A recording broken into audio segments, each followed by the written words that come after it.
시장과 종목에 대한 정확한 판단에 한 걸음 더 다가보는 마켓맨, 저는 신한투자증권 최진석입니다. 오늘도 두 가지 외신 헤드라인과 함께 이 시장과 종목에 대한 이야기 나눠보도록 하겠습니다. 먼저 첫 번째 헤드라인부터 확인해 보도록 하겠습니다. 금리 인상 폭을 조절할 것이다라는 발언이 잇따라 좀 전해지면서 달러 가치가 뚝 떨어졌다라는 기사 내용을 준비를 해봤는데요. 물론 이제 예상치를 상회한 고용 보고서가 이번에 또 나오면서 연준이 할 일이 많이 좀 남아있다라는 점을 좀 입증을 했습니다. 그럼에도 불구하고 지난주 금요일에 증시가 좀 상승을 했죠. 결국은 어떤 국채 금리라든지 그리고 달러 가치 역시도 우호적으로 시장에 좀 움직이면서 증시 상승세도 좀 견인을 했다라고 해석해 볼 수가 있겠습니다. 이런 배경을 좀 두고 결국은 고용 지표보다는 연준의 입에 시장이 주목했다라는 바차트의 기사를 좀 준비를 해온 것인데요. 지난주 금요일에 달러 인덱스가 1.9% 정도 오히려 하락했습니다. 그러면서 수요일과 목요일에 상승분을 상쇄했고요. 그리고 주 단위로도 보합권으로 마치는 그런 모습이 지난주 금요일에 나와줬습니다.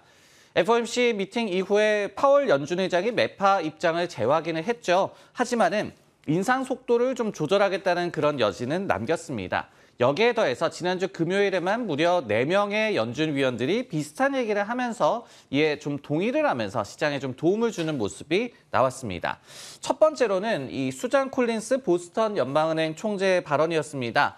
통화 정책이 새 국면을 맞고 있고 그렇기 때문에 리스크의 균형을 위해서 금리 인상 속도를 줄이는 것이 맥센스하다. 일리가 있다라고 좀 발언을 했고요.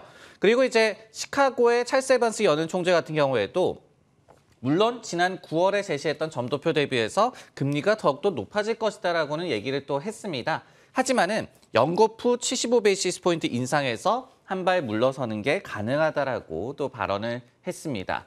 이것뿐만이 아니었습니다. 토마스 바킨 리치몬드 연은 총재 같은 경우에도 비슷한 얘기를 했는데요.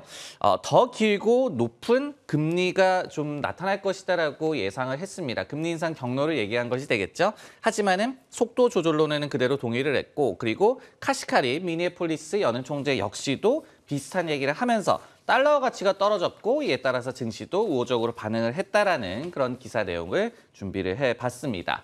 결국은 이제 최종 금리는 좀 높아지겠지만은 속도는 느려질 것이다라고 한 목소리를 냈던 연준이었는데요. 그렇다면은 금리에 좀 민감하게 움직이는 기술주 같은 경우에 안 둬도 될까 한번 판단을 내려보도록 하겠습니다.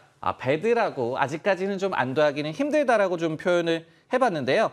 매파 파월의 실망한 시장이었습니다. 그러면서 최종 금리 전망이 25bp 정도 올라가기는 했지만요. 그래도 금요일에 시장 전체는 좀 안정적인 모습을 나왔습니다. 하지만은 기술주 같은 경우에는 여전히 좀 안심을 하지는 못하겠다라고 좀 정리를 해볼 수가 있을 것 같은데요.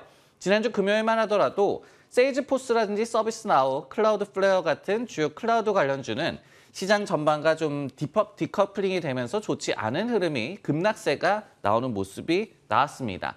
여기에 더해서 트루이스트 같은 이 기관에서 IT 업종에 대한 투자 의견을 비중 축소로 하향 조정을 했어요. 그러면서 주요 기술주들이 기술주들이 기술선을 좀 하향 돌파함에도 불구하고 여전히 밸류에이션이 비싸다라고 얘기를 했습니다. 그러면서 에너지와 산업재 등의 업종이 여전히 더 유망하다라고 얘기를 했습니다. 모건 스탠리 같은 경우에도요. 메가캡 기술주와 시장 전반 사이에 엄청난 좀 변곡점이 있다, 분기점이 있다라고 얘기를 했습니다. 그러면서 실적이 좀 훼손되고 있고 고밸류에이션이 여전하기 때문에 대량 매도세가 나오고 있는 것이라고 얘기를 하기도 했습니다. 여기에 한 가지 저희가 더 생각해 볼 문제가 있을 것 같습니다. 고용지표 전반은 다시 한번 좀 양호하게 나왔죠. 근데 최근까지도 감원이 IT 섹터에서 좀 집중이 되고 있습니다. 결국은 금리에 민감하게 움직이는 업황을 좀 반영했다라고 보여지고요. 그간 또 과도하게 인건비에 대해서 좀 투자를 IT 업종에서 해왔기 때문에 이에 따른 부작용으로 해석할 수 있는 모습.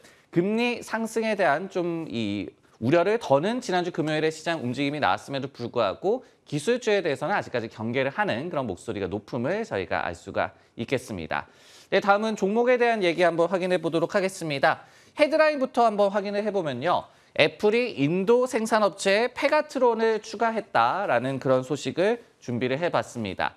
애플의 대만 합성업체가 되겠죠. 페가트론이 인도에서 아이폰 14의 신제품 조립을 시작했다고 블룸버그가 지난주 금요일에 보도를 했습니다. 이번 보도 같은 경우에는요, 아이폰 대부분의 이 생산이 되는 중국에서 끝없는 좀 통제가 있고요. 그리고 락다운이 결국은 경제 성장도 저해하고 있고, 그리고 정신적인 피해를 주는 중에 나온 것이다라고 저희가 볼 수가 있겠습니다. 애플의 최대 생산업체 폭스콘이 지난 9월부터 인도에서 아이폰 14을 생산하기 시작을 했는데요. 근데 여기에서 페가트론이 이제 두 번째 업체로 인도에서 아이폰 14을 생산한다라고 볼 수가 있겠습니다. 블룸버그에서는요, 인도 정부가 인센티브를 좀 많이 주면서 애플의 주요 대만 생산 업체들, 그러니까 뭐 폭스콘이나 페가트론 또 이런 업체들이 되겠죠. 이런 업체들 모두 다 인도에서의 생산을 대폭 늘리고 있다라고 보도를 하기도 했는데요. 실제로 중국 정부 같은 경우에는 지난주 수요일 같은 경우에도 폭스콘 공장이 있는 정저우시의 산업단지에 또 한 번 7일간의 락다운을 좀 지시를 했습니다. 그러면서 이렇게 뭐 근로자들이 이탈을 하는 그런 헤드라인이 많이 좀 전해지기도 했습니다. 이러면서 트렌드포스 같은 기관에서는 이 아이폰의 4분기 출하량 전망을 기존에 8천만 대에서 200만 대에서 300만 대 정도 하향 조정하기도 했는데요. 결국은 정저우 지역에서의 지금 가동률이 70% 정도에 불과하다는 점을 그 근거로 제시하기도 했습니다. 네, 이렇듯이 인도로 좀 다변화를 하면서 피해를 최소화하려고 노력하고 있는 애플입니다. 과연 중국의 이 피해에서 완전히 벗어날 수 있을까요? 판단을 한번 내려보도록 하겠습니다. 배드라고 좀 표현을 역시 드릴 수밖에 없을 것 같은데요. 단기간 내에 중국에 따른 피해를 피하기는 힘들 것이다라는 것이 중론이다라고 정리를 할 수가 있겠습니다. JP모건 같은 경우에는요, 앞서서 2025년까지 아이폰 생산의 4분의 1이 인도로 이동할 것이다라고 분석을 한 바가 있었습니다. 그러면서 올해 아이폰 14의 생산 역시도 5% 정도는 인도로 좀 옮겨갈 것이다라고 전망을 하고 있는데요. 하지만은 뱅크 오브 아메리카에서는 조금 좀 시기상조다라는 그런 얘기를 하고 있습니다. 중국의 중요도를 감안을 할 때 여전히 향후 수년간 핵심 지역일 수밖에 없다라고 얘기를 하고 있고요.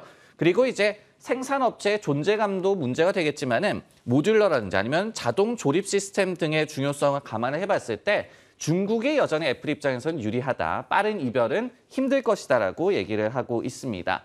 다만 이제 정저우시의 생산 차질을 타 지역에서의 생산으로 좀 상쇄할 수 있을 것이다라고 얘기한 것이 한 가지 좀 위안거리라고 저희가 볼 수가 있겠습니다. 여기에 한 가지 더해서 중국에서의 아이폰 판매도 좀 걱정이다라는 말씀을 드리고 싶은데요. 제프리스에서 이 같은 분석을 제시를 했습니다. 출시 첫 38일간을 좀 비교를 해봤더니 아이폰 14의 중국에서의 판매량이 전작 대비해서 28%나 감소를 했더라. 이렇게 또 분석을 하고 있습니다. 결국은 소비 타격에 애플의 아이폰 판매도 중국에서 직격탄을 맞고 있다라고 얘기를 할 수가 있겠습니다. 결국은 애플은 생산과 판매 모두 다 중국 시장에서의 타격을 최소화하는 게 급선무일 것이다. 이렇게 정리를 할 수가 있겠습니다. 네, 시장과 종목에 대한 정확한 판단에 한 걸음 더 다가보는 마켓맨, 저는 내일 다시 돌아오도록 하겠습니다.